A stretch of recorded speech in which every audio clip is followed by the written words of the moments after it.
Thank you, Madam Chairman. Maraming salamat. Madam Chair, may I direct clarificatory questions to NBI Agent John Mark Kalilong. Kaugnay po ito sa banta sa buhay ng pinakamataas na halal na opisyal ng ating bansa, kung saan seryoso at determinadong sinabi ng Vice President na may nakausap na siyang taong pumayag na at nakaabang ng patayin ang presidente, ang kanyang asawa, at ang Speaker of the House of Representatives. Itong mga aligasyon ay nakasaad sa Zabalia Complaint na sa paragraph 100 hanggang 106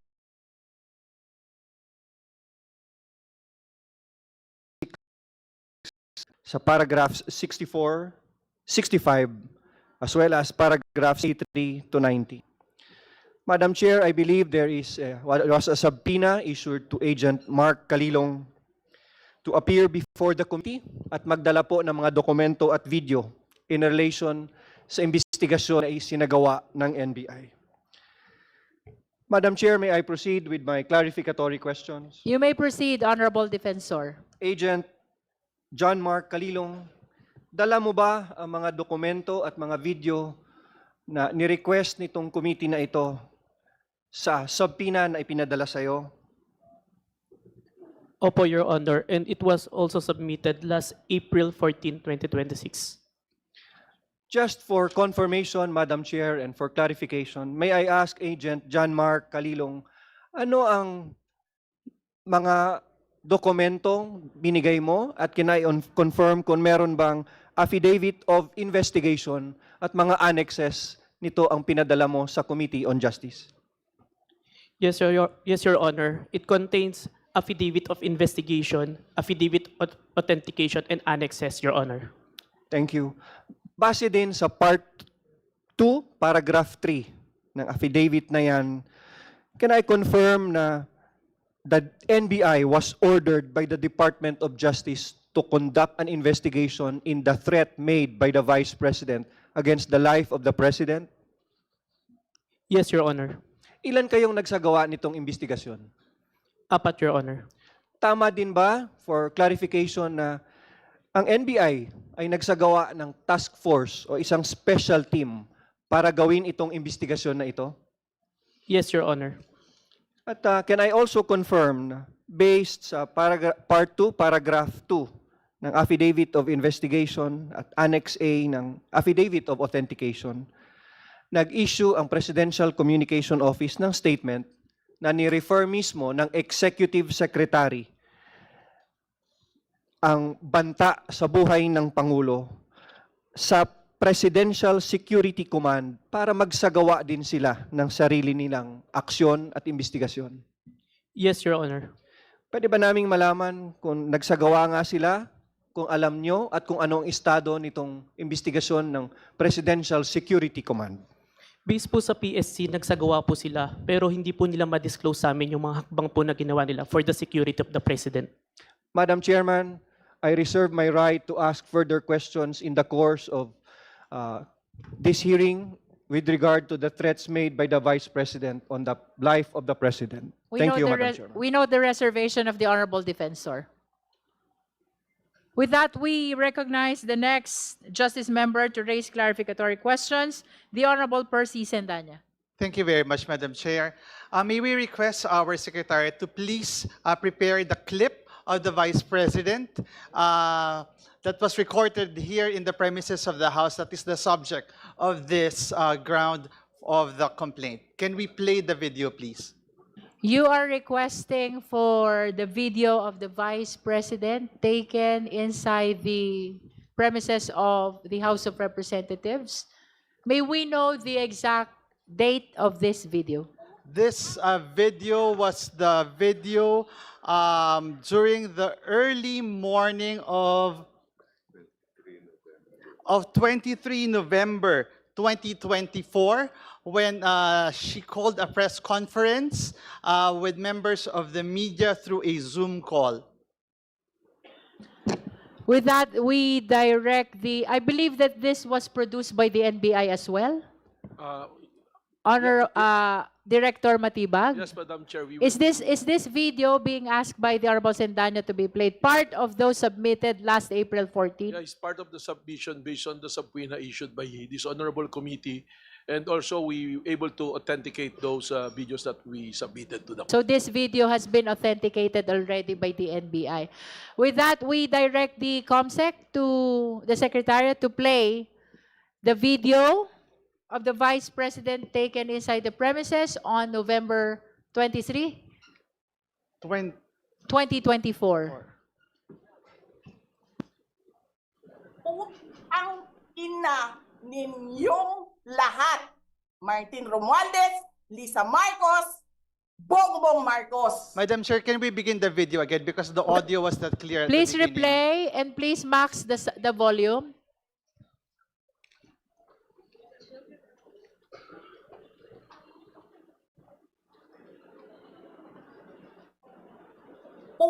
Ang ina ninyong lahat.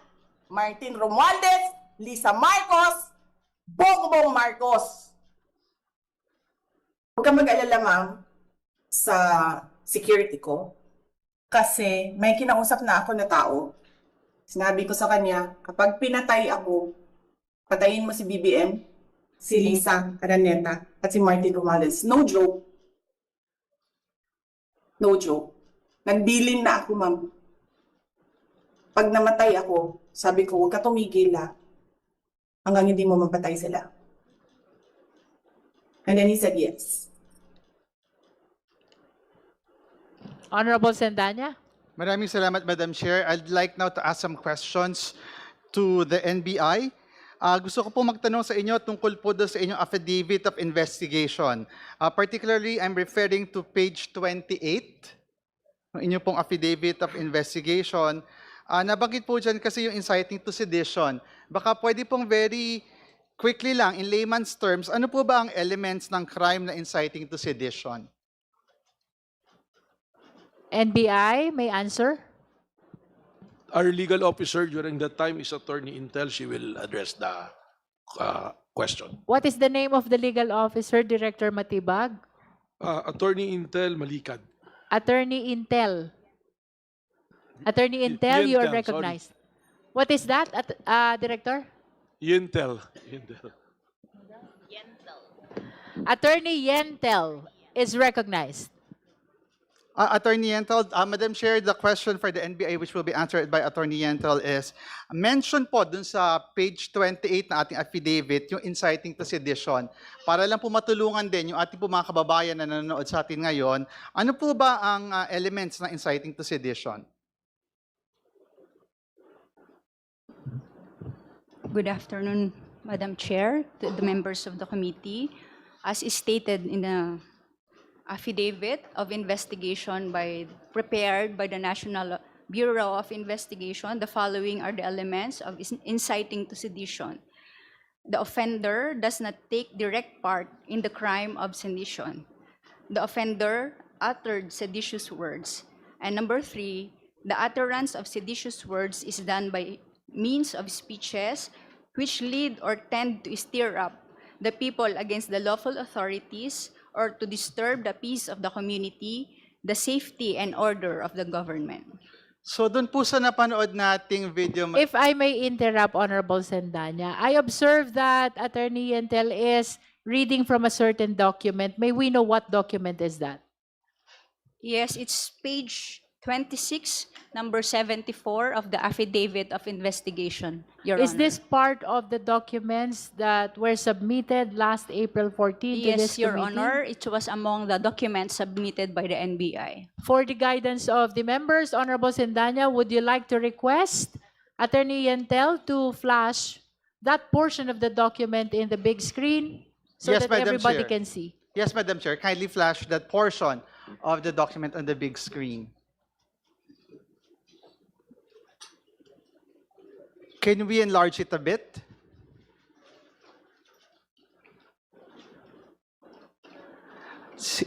Ito pong number 74 sinasabi na ito daw po yung elements na inciting to sedition. So, batay po dyan sa sinasabi ninyo at sa napanood po nating video earlier, yung po bang ginawa ni VP Sara ay inciting to sedition? Based on the investigation conducted by the NBI and on the certification issued by the Department of Justice in relation to the Department Circular 20, the NBI submitted, or the complaint referred by the NBI, which includes inciting to sedition, contains all the necessary evidence to prove the essential elements of the crime and should be docketed for preliminary investigation. Thank you, Madam Chair. Nabanggit din po ninyo sa inyong affidavit yung grave threats. Para po sa ating mga kababayan nakikinig, in layman's terms po, ano po ang ibig sabihin, no? Ano ang mga elemento ng grave threats? Again, if you can cite the page number so that we can flash it on screen, Madam Chair.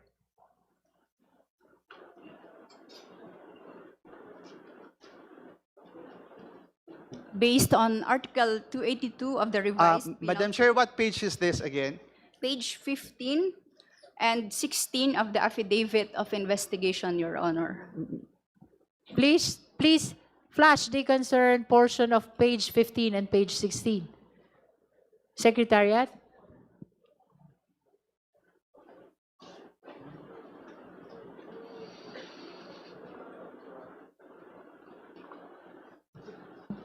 If I may interrupt, because we are dealing with documents already, and the same has not yet been formally identified by the NBI.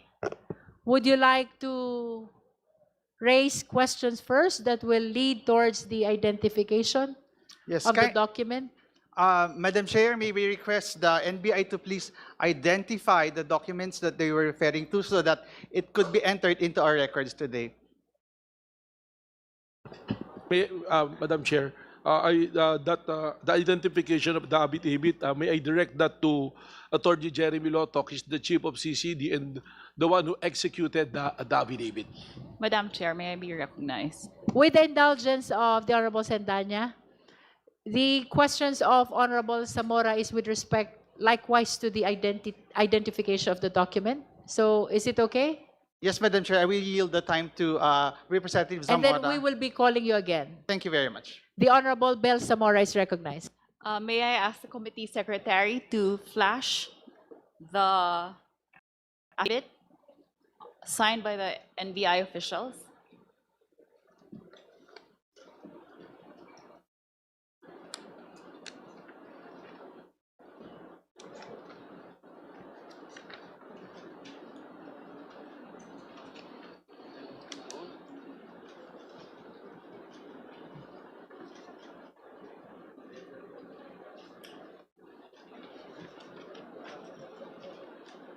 Okay, we have on the screen an affidavit of investigation consisting of, if I'm not mistaken, 29 pages.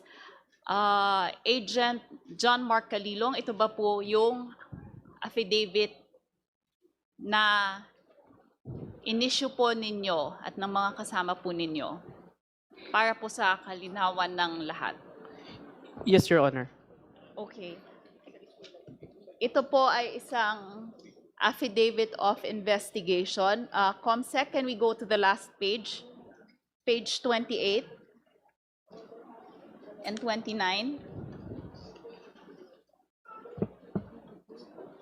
I would just like the NBI officials to identify this document.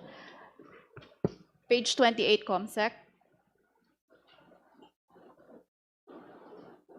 Madam Chair, may I request that the video which forms part of the affidavit be included as part of the records of this committee as well?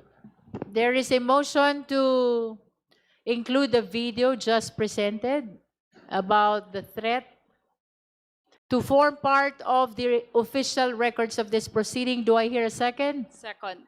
Is there any objection? Hearing none, the motion is granted.